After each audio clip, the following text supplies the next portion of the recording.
తన సొంత తండ్రి కొడుకుపై చేసిన హత్యాయత్నం.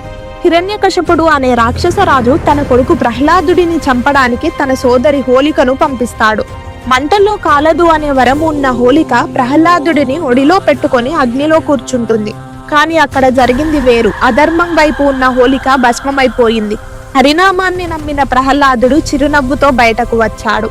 ఇక చివరికి అహంకారంతో స్తంభాన్ని కొట్టిన హిరణ్యకశపుడి ముందు మనిషి కాదు, మృగము కాదు, సాక్షాత్తు నరసింహస్వామి ఉగ్ర స్వరూపంతో ఆవిర్భవించాడు. ఇంటి గడప మీద తన గోళ్లతో ఆ రాక్షసుడి గర్భాన్ని చీల్చి పారేశాడు.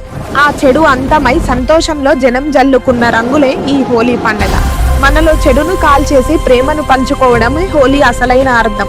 అయితే ఈ కథ గురించి పూర్తి వీడియో అప్లోడ్ చేశాను. అసలు హిరణ్యాక్షుడికి హరి మీద ఉన్న కోపం ఏంటి అనే కథ పూర్తిగా తెలుసుకోవడానికి ఫుల్ వీడియో లింక్ కింద ఇస్తున్నాను. Please go check it out.